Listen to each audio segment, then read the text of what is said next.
성일에 주 앞에 나와 예배하기를 원하고 또 들려주시는 말씀을 사모하며 나온 여러분 모두 개별적으로 한 명도 빠짐이 없이 주님이 만나지는 주의 음성을 듣는 그 안에서 즐거워하며 돌아가게 되는 그러한 복된 자리, 복된 성도들 다 되기를 주님의 이름으로 축원을 드립니다. 애굽에 살아가고 있는 히브리 여인들이 아들을 낳으면 다 죽여버리는 살벌하고 험한 시절에 모세라고 하는 사람이 특별한 하나님의 은혜로 살아남게 되었을 뿐만 아니라 애굽 공주의 아들이 되어서 궁궐 생활을 하게 됩니다. 애굽의 모든 뛰어난 교육을 다 받으면서 그 땅에 차세 때 지도자로 훌륭하게 자랐고 사도행전 7장 22절에 모세가 애굽 사람의 모든 지혜를 배워서 그의 말하는 것과 일들이 능하더라고 하는 말씀처럼 바로 왕의 기대를 한 몸에 받을 만큼 장래가 촉망된 사람이었습니다. 그런데 나이 40세가 됐을 때 그의 삶에 큰 변화가 생기죠. 40부터 사람을 사축이라고 말해서 그때부터 남자들은 특별히 삶의 변화, 생각의 변화, 이런 사춘기와 다른 그런 사춘기를 맞이한다고 하는데, 그래서 그런지 모세가 40대의 심경의 변화가 왔습니다. 더 이상 애굽 공주의 아들로 살아가는 것 너무 의미가 없다, 허무하다. 더 이상 촉망받는 차세대 애굽 지도자, 그게 뭐라고? 나는 이제 하나님의 백성이요, 나의 동족인 이스라엘 백성들을 위해서 살아가겠다라고 하는 결심을 하게 됩니다. 모세의 유능함을 알고 있던 주변의 사람들이 얼마나 많이 만류했겠습니까? 그럼에도 궁궐을 뛰어난 모세는 자신이 꿈꾸던 일을 시도해보기도 전에 애굽 사람을 하나 죽인 살인자로 연루되어서 바로 왕의 진노를 피해 미디안 광야까지 도망쳐 나오게 됩니다. 거기서 이도라라고 하는 전에 알지도 못했던 사람, 그 사람의 호의를 받아서 그 딸과 결혼해 가정을 이루고 매일매일 장인이 키우던 그 양떼를 맡아서 돌보는 일을 하면서 어느덧 40년 지내게 됐고, 80세가 됐을 때에 호렙산 가시덤불에 타지 않는 불꽃으로 찾아오신 하나님을 만나게 된 거죠. 그때 하나님께서 모세에게 하신 말씀이 무엇이었습니까? 출애굽기 3장 10절에서 이제 내가 너를 바로에게 보내어 너에게 내 백성 이스라엘 자손들을 애굽에서 인도하여 내게 하리라는 말씀이었습니다. 우리는 이 말씀을 통해 하나님께서 그동안 왜 모세를 정성 들여서 키워왔는지, 왜 물가운데서 살려내시고 바로 공주의 아들이 되게 하셔서 애굽의 최상의 교육과 훈련을 받게 하셨는지, 그리고 때가 되었을 때 심경의 변화를 주셔서 왜 미디안 광야로 뛰쳐나가게 하시고 양떼를 돌보는 일을 하며 지내게 하셨는지를 이해하게 됩니다. 단 한 가지, 이스라엘 백성들에게 약속하신 대로 그들을 애굽 땅에서 해방시키는 일에 모세를 사용하려고 하는 하나님의 계획 때문인 것입니다. 그 일을 위해서 하나님은 끊임없이 모세가 알건 모르건 그 뒤에서 물밑 작업을 하셨고 끊임없이 모세를 준비시켜 오셨던 것입니다. 우리가 모세까지의 역사를 더듬어 보면 어떻습니까? 하나님은 죄악으로 소망을 잃어버린 인류를 구원하기 위해서 메시아를 이 땅에 보낼 계획을 세웠는데 처음부터 메시아를 떨어뜨린 게 아니에요. 그때부터 조금씩 준비하시면서 메시아가 나올 혈통을 만들어가기 시작하셨는데, 처음 하나님이 뽑은 사람이 바로 아브라함입니다. 그에게 하나님의 계획과 장래의 일들을 말씀하면서 놀라운 약속을 들려주십니다. 내 백성이 이제 앞으로 네가 죽어도 백성이 점점 늘어난다. 그런데 이방 땅에 가게 되는데 거기서 객이 된다, 나그네가 된다. 그러다가 어느 때가 되면 다시 나오게 되는데 그 땅에서 많은 재물을 가지고 오게 될 것이다. 아브라함은 무슨 말인지 몰라요. 하나님이 그렇다니까, 앞으로 자손이 많이 나는 것 같다. 많이 나면 되는데 왜 갑자기 그들이 나그네로 살다가 왜 어려움을 당할까? 그 이방 땅은 어디일까?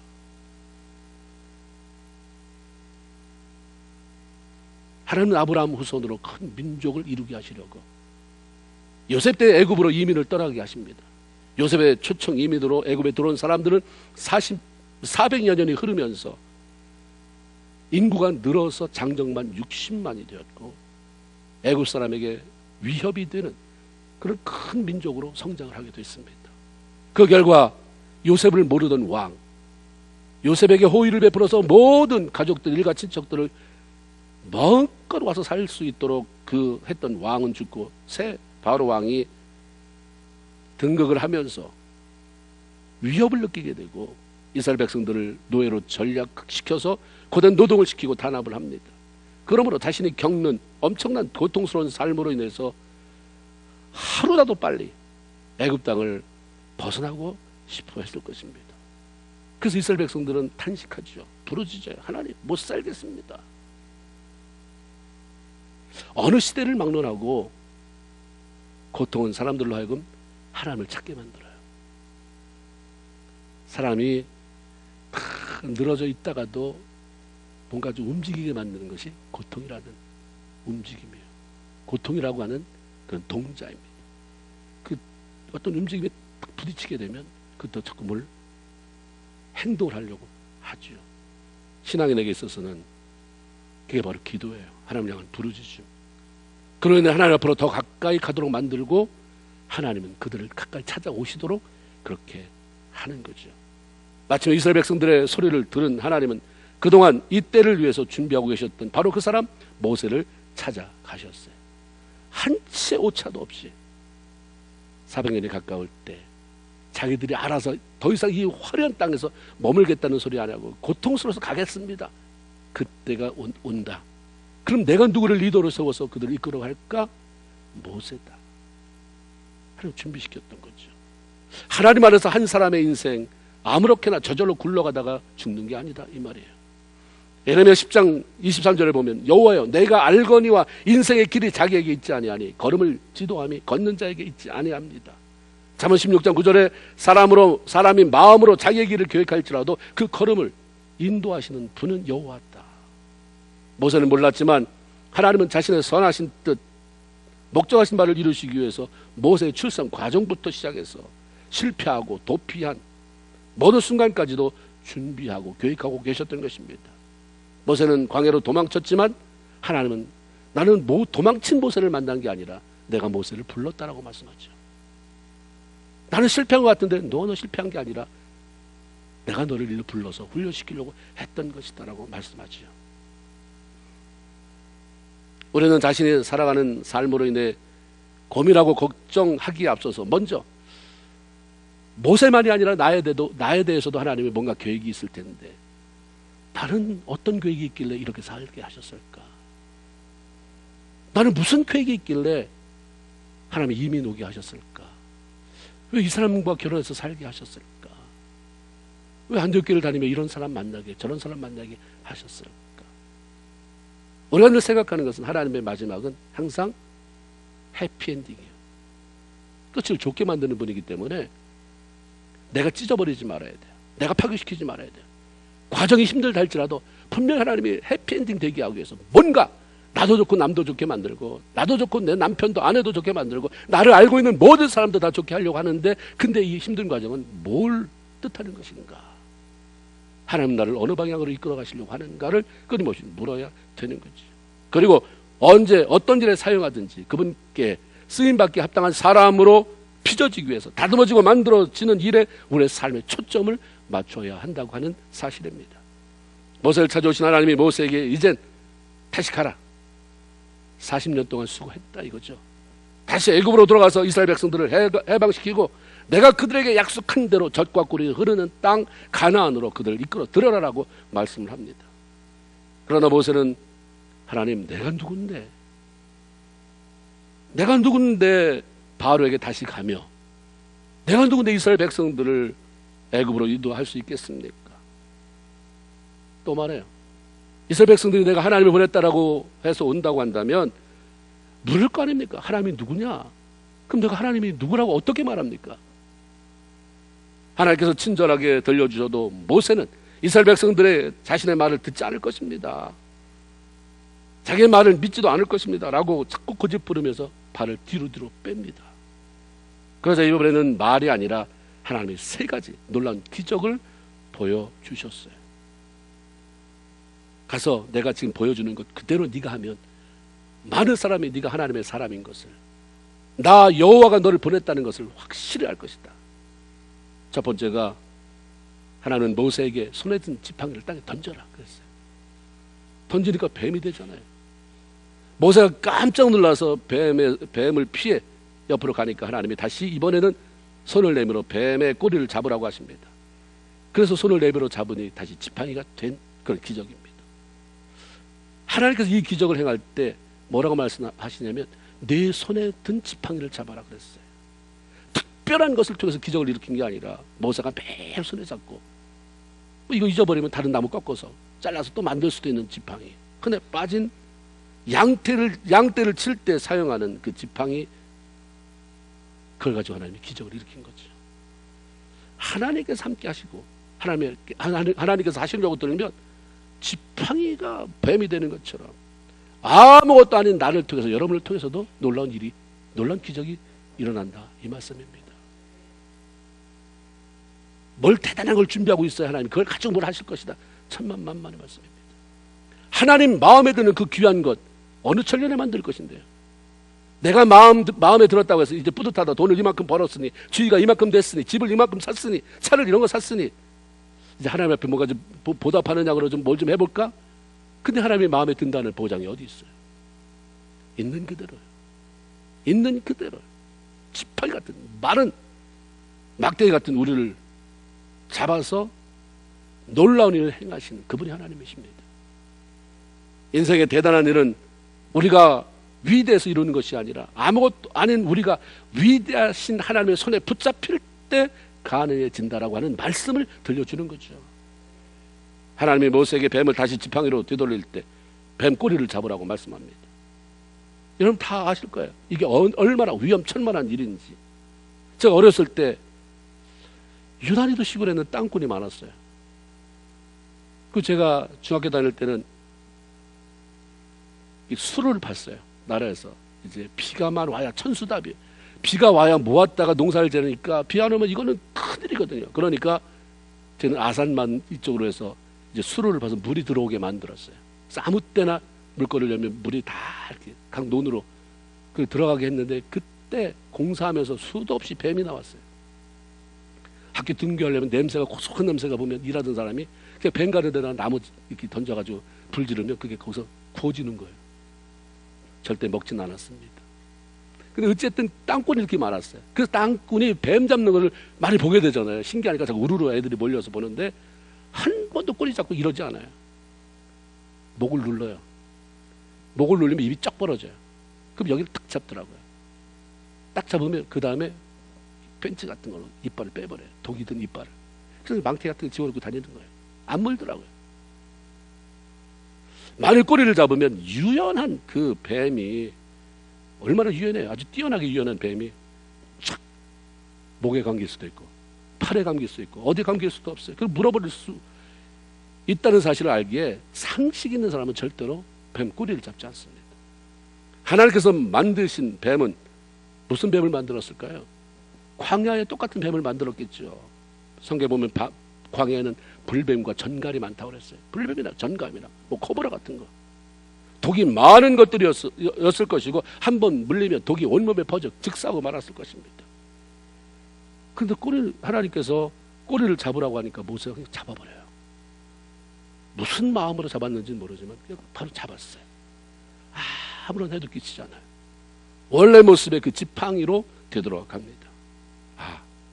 아무리 험한 상황 앞에서라도, 아무리 위태로운 상황 앞에서라도 그냥 하나님 말씀대로 순종하면 어떤 해도 받지 않도록 보호하시는구나, 이런 진리가 그냥 깨달아지잖아요. 두 번째, 하나님 모세에게 너 손을 한번 품에 넣어봐라, 빼봐라. 나병이에요. 문둥병이 하얗게 여기 올라왔습니다. 얼마나 끔찍했겠어요. 즉시로 하나님이 다시 넣어라, 빼봐라. 원래 살로 돌아왔습니다. 문둥병은 구약시대에 있어서는 하나님께서 내린 심판과 저주의 상징입니다. 하나님이 내린 최악의 그 심판이 뭐냐면 문둥병 걸리는 거예요. 이건 누구도 고칠 수 없어요. 약도 없습니다. 저주스럽게 평생 동안 살다가 죽을 수밖에 없는 거죠. 다 잊어버려야 돼요. 가족으로부터 다 떠나가야 되고 동네에서 떠나가야 되고 고통스럽죠. 얼마나 고통스럽겠습니까? 그런데 하나님께서 하시니 저주스러운 나병이 났다가 하나님이 하시니 그게 감쪽같이 사라지는. 와, 하나님께는 능치 못할 것이 없도다. 내게 능치 못할 일이 없느냐. 그 다음 하나님이 계속 출애굽기에 모세에게 말하고 백성에게 말하잖아요. 여호와의 손이 짧아졌느냐, 능치 못할 일이 없느냐. 사도 바울은 내게 능력 주시는 자 안에서 내가 모든 것을 할 수 있다라고 그렇게 고백을 하고도 있죠. 하나님께서 모세가 백성들 앞에 이런 기적을 행하게 함으로 그가 진정으로 하나님이 보낸 사람이다, 모세는 정말 하나님이 함께 하시는 하나님의 사람이다 라고 하는 그런 일들을 보여주려고 이렇게 미리 앞서서 실습시킨 거죠. 이렇게까지 했는데도 만일 사람이 너를 믿지 않는다면 이렇게 해봐라. 널 의심하고 배척한다면 이번에는 나일 강물을 조금 떠다가 땅에다 뿌려라. 네가 뿌리는 순간 내가 그 물이 피가 되게 하리라. 그러면 이번에는 앞에 두 가지를 잘 믿지 않는다. 뭐 우연일 수도 있어. 속임 수도 있어. 그러던 사람이 와, 정말 하나님의 사람이구나 라고 믿게 될 것이다. 주님 말씀하셨어요. 도대체 이 기적은 뭐가 다르기에 사람들을 보면 모세가 하나님의 사람이다, 문둥병이 난 거, 막대기로 뱀이 되게 하는 것들은 못 믿어도 이 기적을 행하면 사람들이 모세가 하나님의 사람으로 인정한다니 도대체 뭐가 다른가? 물이 떨어져서 물이 부어져서 피가 된다면 굳이 나일강에 가서 물을 길어올 필요는 뭐 있는가? 아무 물에다 갖다가 뿌리고 야 이제 피가 됐다 하면 되는데 왜 굳이 나일강일까? 그리스의 역사가 헤로도토스라는 사람은 이집트는 나일강의 선물이다 라고 말한 것처럼 나일강은 오래전부터 이집트의 모든 번영과 부유 이거의 근원이었습니다. 그래서 애굽 사람들은 나일 강물은 신이 준 거다, 이거 함부로 해서는 안 된다. 그래서 그것을 믿었어요. 신격화했습니다. 그래서 나일 강에는 많은 신이 살아요. 그러므로 나일 강물을 피가 되게 해서 마실 수도 없는 물이 되게 만들고 농사를 지을 수도 없는 물로 만들어 버린다고 한다면 이것은 바로를 농락하는 것이고 애굽 사람들과 신들을 한꺼번에 멸망시킨다는 사인이 될 수 있어요. 너희가 부유하게 여기는, 너에게 풍요를 준다는 신 하나님 손 안에서 아무것도 아니구나 비웃을 수 있어요. 이런 일을 누가 할 수 있냐 이 말이에요. 신이 아니면 안 되잖아요. 전능하신 하나님이 아니면 안 되는데 모세가 하다니, 와, 모세야말로 하나님의 사람이다, 하나님의 신적 권세와 신적 권위가 너에게 주어졌구나라고 인정하게 될 것이다 라고 하는 말씀입니다. 여러분, 하나님이 어떤 일을 시키실 때 이 세 가지를 기적을 베풀었다 칩시다. 오늘 그럼 집에 갔는데 내가 널 안디옥 교회를 위해서 하나님 이 캔서스를 위해서 멋지게 사용하는 그 일에 너를 불렀다. 너 나를 위해서 내가 무슨 명령하든지 같이 가지 않을래? 내가 기적 보여줄게. 뱀이 되게 만들어. 문둥병이 몸에서 갑자기 쫙 깔리더니 깨끗한 어린아이 산처럼 나오게 하고 물이 피가 변하게 하고. 그럼 여러분 어떻게 반응하겠어요? 하나님 무서워요, 나한테 이런 장난 치지 마세요 이러겠어요? 난 그래도 못합니다라고 하겠습니다. 하나님 두 가지만 해도 할 거야. 세 가지 가면 뭔데요? 말씀하세요. 아마 그러고도 남을 것입니다. 그런데 이런 하나님의 기대와 달리 모세는 하나님의 말씀에 기꺼이 순종하겠다고 나서서 따르지 않았어요. 하나님께서 가시던 불에 꺼지지 않는 불로 찾아오셔서 내가 이런 하나님이다라고 알려주셨는데도 불구하고 마음을 열지 않았어요. 히브리 백성들 앞에 나가서 행할 기적들, 지금 말한 것처럼 뱀이 되게 하고 문둥병이 고쳐지게 하고 나일 강물이 피로 변하게 하는 이런 기적을 보여줬는데도 모세의 마음은 여전히 닫혀 있었어요. 움직여지지가 않습니다. 오히려 하나님께 이런저런 그런 와중에도 자꾸 핑계를 대는 거예요. 하나님이 은혜를 베푸는데도 그렇게 핑계를 대는 사람이 있잖아요. 분명히 이거 하나님이 나한테 들려주시는 말씀인데도 너무 변명이 많아요. 꼭 뱀이 돼서 말입니까? 꼭 문둥병이 내 앞에 폈다가 없어져서 말입니까? 여러 가지로 하나님이 사인을 보내주시는데도 불구하고 자꾸 변명. 하나님이 너무 지치는 게 그런 거잖아요. 변명하는 거, 핑계대는 거예요.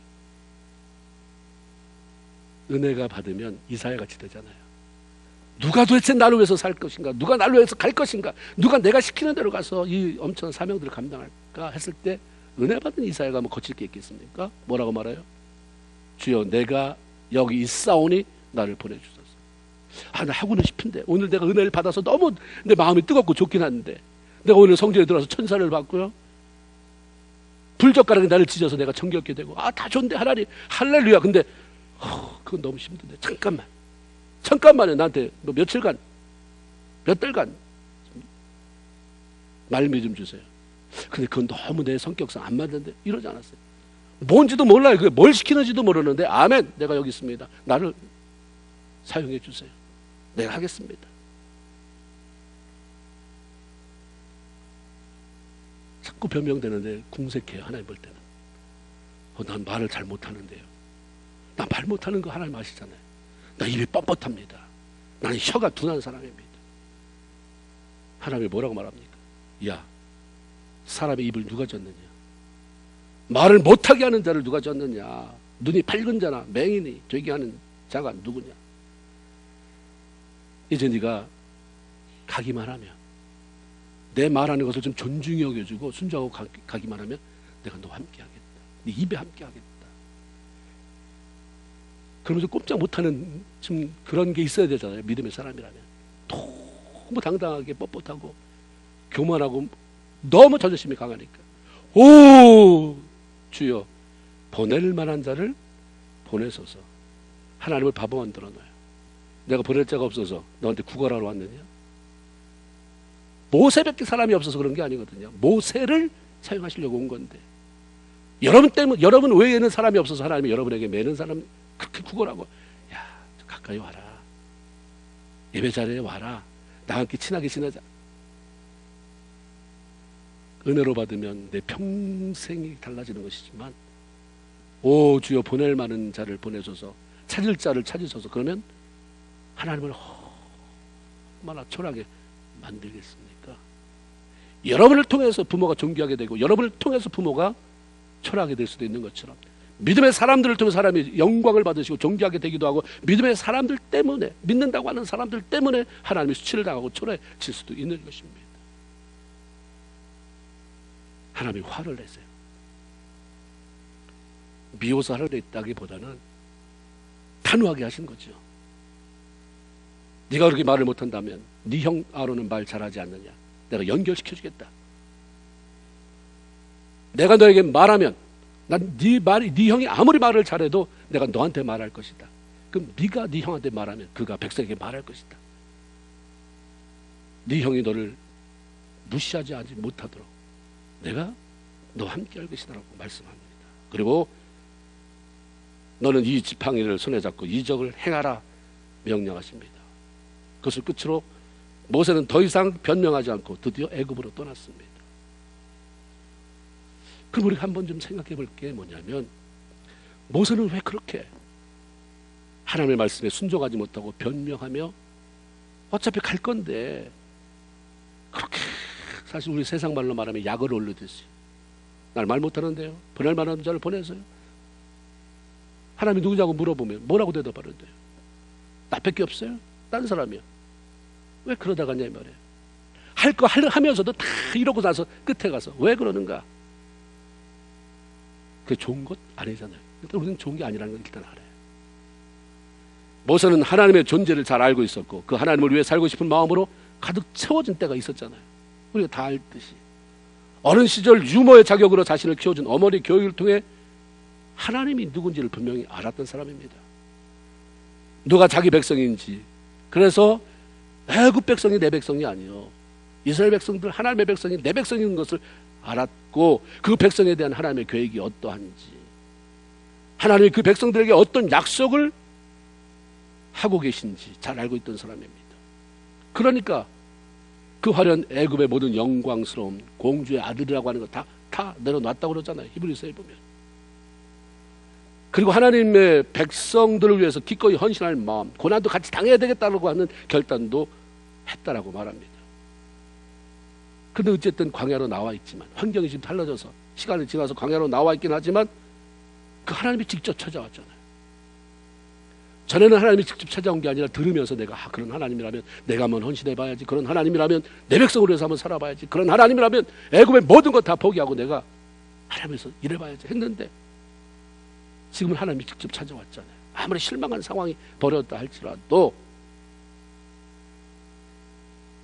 하나님이 찾아주시고 그가 무슨 일을 해야 하는지 분명히 알려주시고 기적을 행하면서 모세에게 힘을 실어 주셨다면 그가 하나님을 향해서 다시 일어나서 아멘입니다, 다시 나를 찾아주셔서 고맙습니다라고 고백하면서 고집스럽게 하나님을 밀쳐내야 되는 것을 끝내야 돼요. 모세가 하나님께 순종하고 싶지 않거나 아무 일도 하고 싶지 않아서가 아니라 뭐가 그렇게 큰 문제였는가? 그러면 아니, 하나님도 사랑한다며. 식어진 것은 하나님에 대한 열정, 내가 백성을 위해서 뭔가 대단한 일을 해보겠다는 것은 다 없어졌다 할지라도 기본은 남아있을 거 아니에요. 하나님, 살아계신 하나님, 내 민족의 하나님, 나의 하나님은 있었을 거 아니에요. 여러분이 가정의 우환이나 닥치는 어려움, 사업이 안 되고 여러 가지 많은 어려움, 그런 것 때문에 하나님 위해서 내가 이렇게 살아봐야 되겠다, 선교적 열정도 품어보고 뭐도 품어보고 다 했는데 어려움 때문에 다 없어졌다 할지라도 정말 구원받은 백성이라면 남아있을 거 아니에요. 그거는 기본적으로 하나님에 대한, 어떤 경우에는 그렇게 대단하게 하다가도 나중에는 존재 자체도 사라져버리는, 저번에 정말 구원받았을까? 구원받고 그런 얘기나 했던 건가? 이런 아이러니하게 만드는 사람도 많이 있지만 근본적으로 우리가 그런 마음을 한때 가져봤다면 기본적으로 그건 있었을 거 아니에요. 예수 사랑, 구원, 모세도 그건 있었을 거 아닙니까? 그럼 왜 그랬을까? 모세가 하나님께 순종하고 싶지 않았거나 아무 일도 하고 싶지 않아서가 아니라 한 가지예요. 실패했던 지난 과거가 여전히 그를 묶고 있었기 때문입니다. 이야, 하나님의 말씀보다 실패한 과거, 사탄이 쥐고 있는 과거는 40년이 지나도 안 풀어지는 거야. 저는 이걸 하면서 이 문제 해결하지 않으면 70년, 80년, 100년을 믿어도 여전히 하나님 하면서 괴로운 하나님을 믿어요. 고통스러운 하나님을 믿어요. 해결이 안 돼요. 그것도 하나님에서 떨어져 나가지도 않아요. 평안함도 없습니다. 기쁨도 없습니다. 해결이 안 되는, 나를 묶고 있는 그 실패, 과거의 실패가 너무 강하기 때문입니다. 하나님과 그분의 영광을 위해서 일한다고 열정만 앞세우다가 과거에 사람 죽였잖아요. 모세가. 왜 이렇게 되지? 내가 이제 간 나왔는데 나오자마자 초장에 어떻게 내가 살인자가 돼서 이 꼴이 됐지?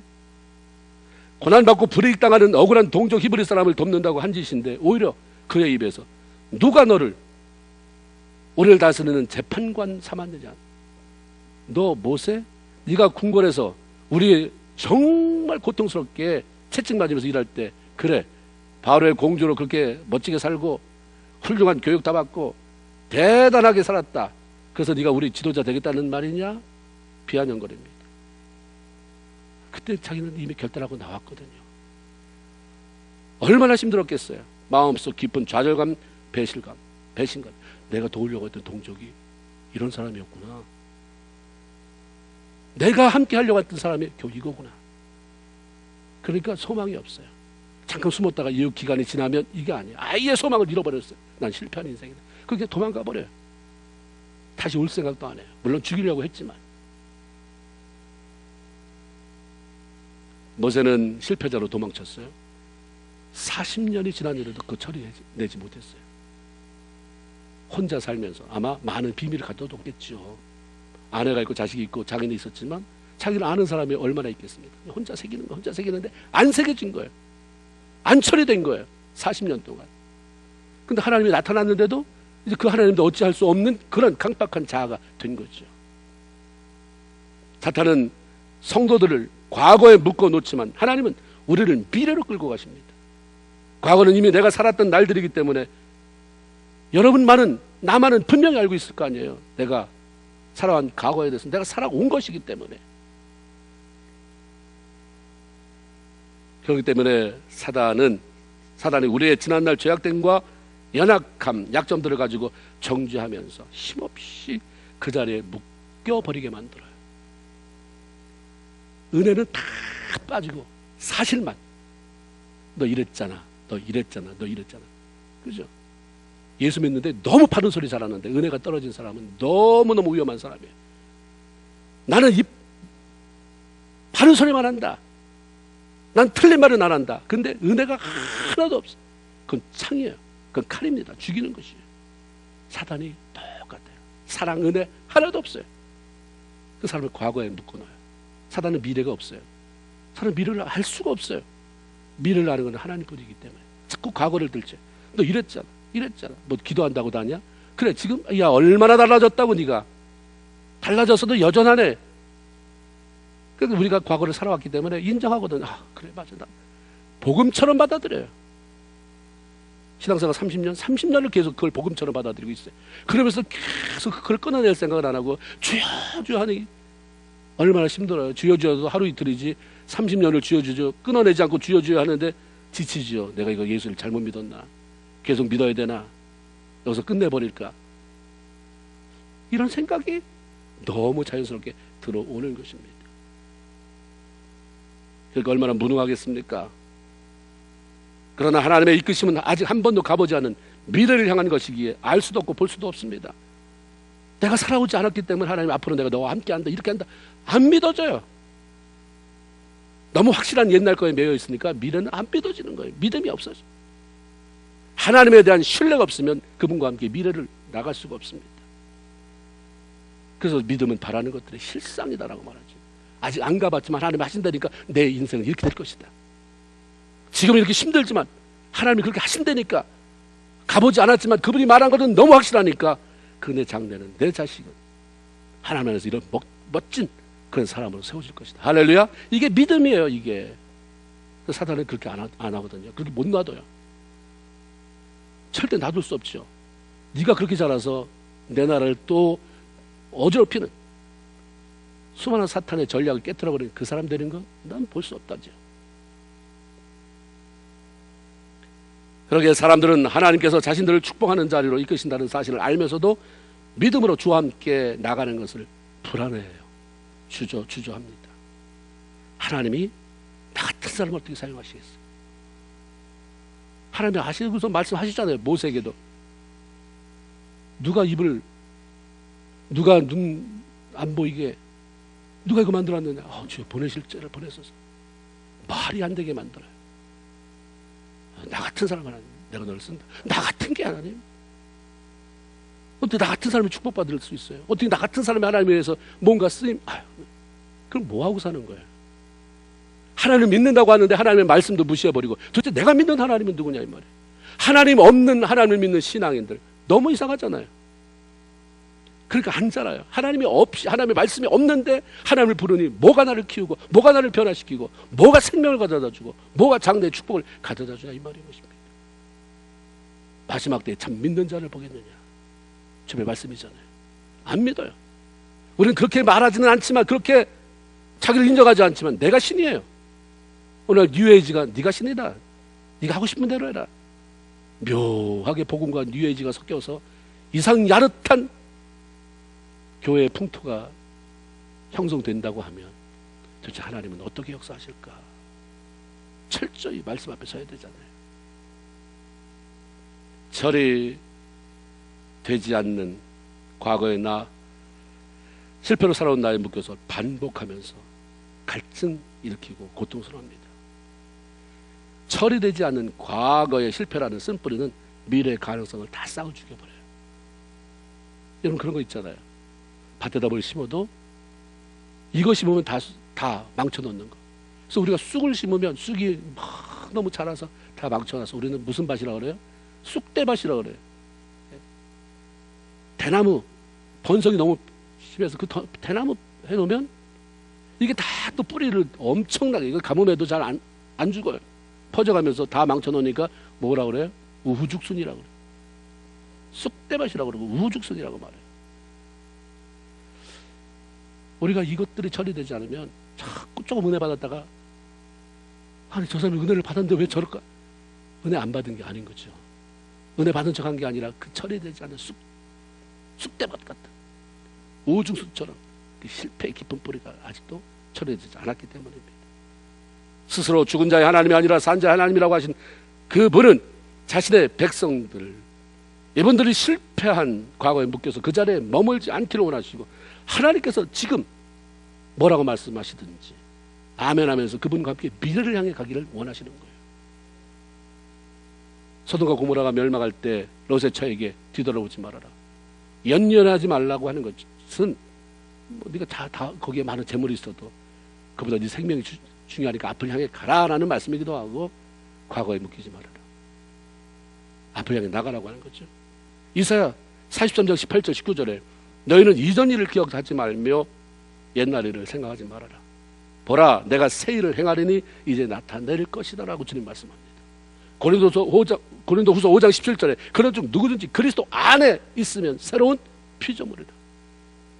이전 것, 과거 것은 다 지나갔으니 보라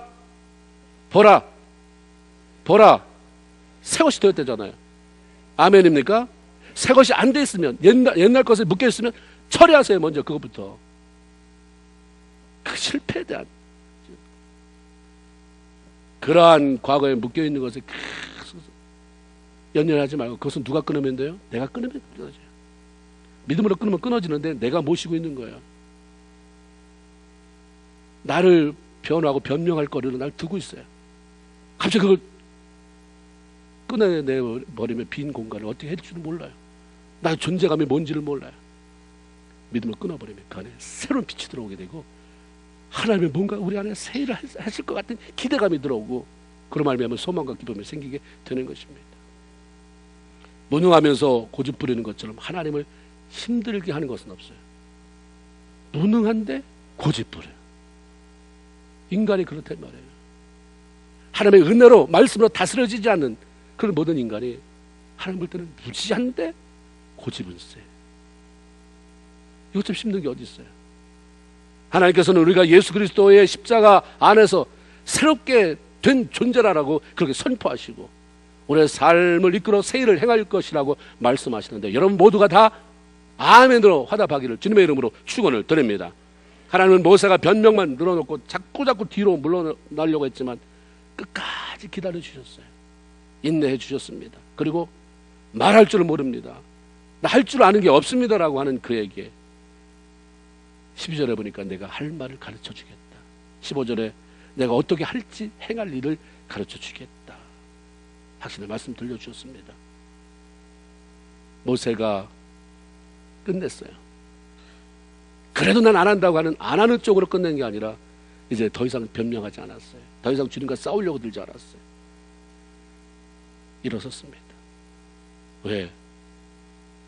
하나님이 측은해서 이 정도에서 끝내야지가 아니라, 마음에 아직도 뭐가 없는데, 마음에 어떤 동요도 없는데 그냥 더 이상 해봐야 내가 손해지, 몰라 뭐가 되겠지가 아니라, 하나님 말씀 속에서 믿음으로 반응하며 실패에 묶여있던 과거를 끊기로 결단했기 때문입니다. 끊기로 한 거예요. 더 이상 내가 내 인생을 잡지 말자, 하나님이 저렇게 하신다는데 어느 순간에 그게 끊어진 거죠. 나갔어요. 분열이 났어요. 그러고 나서 한 번도 뒤돌아서지 않았어요. 그리고 다시 백성들을 데리고 40년 광야를 걸었을 때에 후회하지 않아요. 힘들고 고통스러웠지만 이 부분이 분명히 있었기 때문입니다. 또 뭐에 묶여 있습니까? 나만 힘듭니까? 그게 남들 힘들게 만들어요. 하나님도 힘들게 만들어요. 하나님 안에 살아가는 사람들은 자신의 인생 송두리째 그분께 맡겨드리기만 하면, 하나님이 그래요. 실패한 인생이 어딨냐, 그 사람이 만드는 거고 너희끼리 말하는 거고, 내 앞에서는 실패한 인생이 하나 없다. 거기서 나는 다시 만들어간다. 네가 거기서 방향을 잃었으면 내가 새 방향을 너에게 전해준다. 그리고 주님이 일을 행하겠다가 아니라 무슨 일을? 새 일을 행한다 이 말이에요. 새 일을. 우리가 딱 정한 대로만 가면 인생이 성공적으로 살 사람이 몇 명이에요? 그런 사람은 아마 독한 사람이에요. 피도 눈물도 없는 사람일 거예요. 내가 이렇게 가려고 했는데 가다가 옆길로 새기도 하고 넘어지기도 하고, 나 이런 게 아닌데. 그럼 거기 넘어진 자리에서 주님, 그래? 다시 궤도 수정하자. 그래서 하나님이 기뻐하는 자리로 멋진 모습으로 그렇게 만들어 가는 것입니다. 실패한 인생이나 약점까지도 합력해서 선을 이루시는 하나님, 고집 내려놓고 자존심 내려놓고 순종하며 나가면 우리에게도 내가 알려줄게, 내가 가르쳐줄게, 어떻게 행할지 너에게 지혜 줄게라고 말씀하십니다. 과거의 실패나 자신의 무능함에 붙잡혀서 매일매일 신앙 고백이 아닌 변명만 늘어놓는 이상한 신앙생활하는 연약한 저와 여러분이 아니라 후퇴해가는 신앙인도 아니요 머물러 있는 신앙도 아니요 하나님 손에 붙잡혀 날마다 믿음으로 나아가는, 그래서 하나님이 나 같은 사람도 사용하시는 그런 놀라운 은혜를 간증할 수 있는, 더 좋다면 여러분이 간증집을 써낼 수도 있는 그런 멋진 성도들 다 되기를 주님의 이름으로 축원을 드립니다. 아멘. 기도합시다. 여러분 잠깐 기도